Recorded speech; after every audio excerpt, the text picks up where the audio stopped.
I'm Healing Wolf, here to sail with you across the ocean of recovery.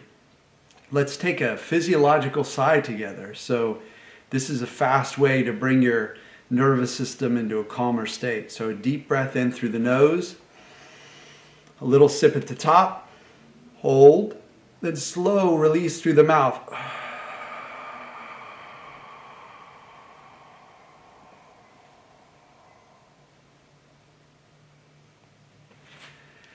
That's right. Feel a little better? I know I do every time I do that. And it's great to do it throughout the day. The more often you do it, the more it automates.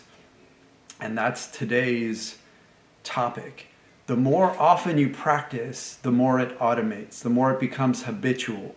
So as you're on your recovery journey from chronic pain or anxiety or panic or gastritis or whatever neuroplastic condition you're working your way through, you're moving through, then realize that whatever you're practicing, whether it's gratitude mindset, stopping for breath and giving thanks that you have the breath, enjoying a bite of food and giving thanks that you have that food, or it's closing your eyes and doing a little meditation, a little somatic tracking, or a little, as I call it, returning to the temple, where you return to the temple of your body and you scan through your body. And if there's an uncomfortable place, you move it to an area that's more comfortable and you bathe it in the energy of that. So what's happening here is we're changing our minds. And I know that's a common phrase, you change your mind. But in reality, we're actually doing that on a neurological, from a neurological perspective. So neurons are shifting.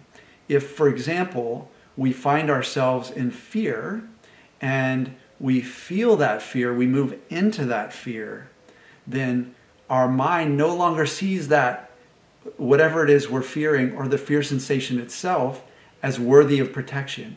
The fear becomes completely allowed. And when we allow that emotion to be there, it's no longer a threat, it's no longer read as a predator, and that becomes our normal way of being. But in terms of how to make that happen, I work with clients to move through the stages. But if you're working on your own, you're going to want to work in a way that engages. So the first stage is probably awareness. So you're aware that fear can come up, and that fear can begin to cycle. You can ruminate, you can focus on it. And when you notice that it's happening, you've automated the noticing. And that's become habitual, to become mindful, as they say. So a Buddhist in meditation becomes extremely mindful of thoughts. Usually thoughts, but also sensations. And so as you're in your day, you notice, oh, there's a fear around something, or there's a fear of a sensation that's happening. So you notice that, and just that noticing moves you closer to automating the response. And then you automate the response, you make it habitual. What is your chosen response? You've got some options. One that I really love is a quick burst of laughter. Almost like saying to that sensation or that fear, I see you, but I'm laughing. I'm laughing at you.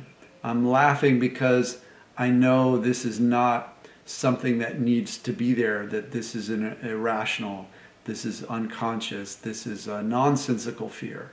It's a mistake that's being made in your favor for extra protection.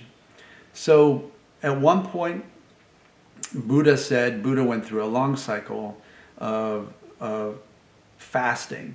And Buddha said, well, I fasted so that I could laugh at hunger. So I'm suggesting that you feel the sensation, you feel the emotion that comes with the sensation, and you have your mind tuned to an attitude of lightness, of curiosity, of allowing that sensation to be there. That removes the fear, it automates the fear. And this can take some time, or it can happen quickly, depending on where you are on your journey. You can also automate this mindful mind, this Buddha mind, this meditative state where when you're moving through the day and you're doing things, you become really clear about that's a thought. You automate your attention and say that's a thought, and then automatically shift your focus from the thoughts that you want to just drift by. Then if there's a thought that you feel would be useful to hang out with, then you automate that. You train your mind to move towards the thoughts that serve you, to move towards good feelings in your body. For example, if you're on a chronic pain journey and you're moving through that, and you notice that you're getting bursts or blocks of time or even windows that are seconds long or minutes long, hours long, days long, whatever, you notice that with appreciation. You've tuned your mind away from its natural and inherited negativity bias. So the negativity bias is always looking for what hurts or what's possibly going to be dangerous or what's going to impact my survival. So instead of that, we're moving our mind into a space of appreciating exactly what we want, and we automate that. So we appreciate if we're thirsty, we really appreciate the water. If we've been in pain a lot, we really appreciate those moments or hours or days or months, whatever it is, when we're not experiencing that. We're human beings, so pain is a part of the communication that happens with us, and there's no cure for pain itself. In fact, we need that, but in terms of our survival, we need that only when there's a real danger, when there's a real issue at hand. And the mind gets it mixed up. It thinks if you sit on an airplane for hours that it's useful to give you some back pain or something so that you'll get up and walk around, so that you'll stop being in that sedentary spot. You'll stop just staying in that spot. So that's an example. But we're automating a response to pain, to negative thoughts, to rumination, to catastrophizing, to blaming, to being judgmental and critical. We catch ourselves in that. Let's say I'm being judgmental of the weather, and I notice that I'm pretty negative about the weather, which is really fascinating because here where I am living in Florida, the weather changes quickly. So you have this really hot, intense, humid weather right now, and then there's a huge storm. After the storm, it can get really cool. So it can cool down and get breezy. So if I'm automating my response and I'm noticing that I'm judgmental or critical of that, and I'm saying, oh, it's so hot, it's so, yeah, just this negative energy, then an unconscious mind would think, well, that's a threat. Rather than that, I would say, wow, it's great to feel so loose and relaxed in my body. I can feel my pores opening up.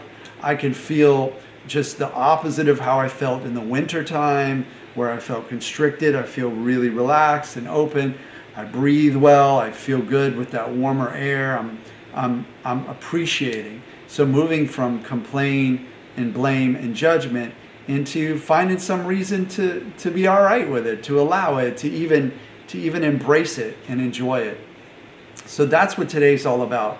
Whatever your practice is, it will automate over time, and that's the goal. And the goal behind that automation is to change your mind from a negative, complain, blame, looking for what's wrong, for what feels bad and talking about it and making that a big focus of your life, to shifting your brain to what's great, what's fun. You're listening to me right now, you're enjoying a video, maybe you're sitting in a chair that you like, in a home that's keeping the elements off of your head. You had some food today that was nourishing your body. You see where I'm going with this. So if you need help one-on-one, then reach out.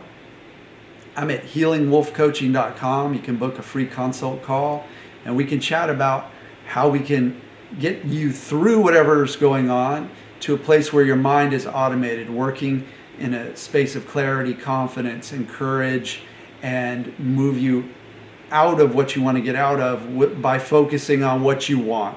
Okay, so we're not going to be fighting the pain. We're not going to be fighting the fear. We're going to be allowing it, and that's the way it passes. I'm also having on July 16th from 8 to 9:30 p.m. Eastern Time, I'm having a free community Q&A for any questions you may have for me.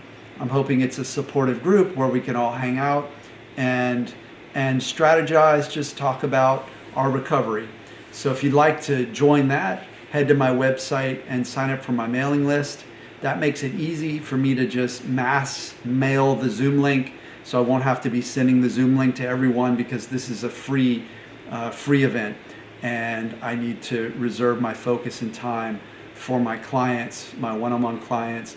I'm happy to be a part of the community. It's why I make these videos. Plenty of people help me along the way by putting out videos like this.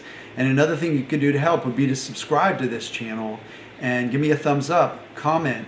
If you have any questions ahead of time for the July 16th event, then certainly send them. Certainly ask them, and I'll give you a brief answer right then and there, and then we can elaborate more later. I wish you the best on your journey. Focus on what you want. I love you. I know you can do this. I really do. I came through a bedbound year. I came through a lot of sensations, a lot of different sensations, probably about 20 different debilitating sensations that I've moved through and figured out how to heal. So I'm just sending you a lot of beautiful energy for today and for always, and I'll see you in the next video.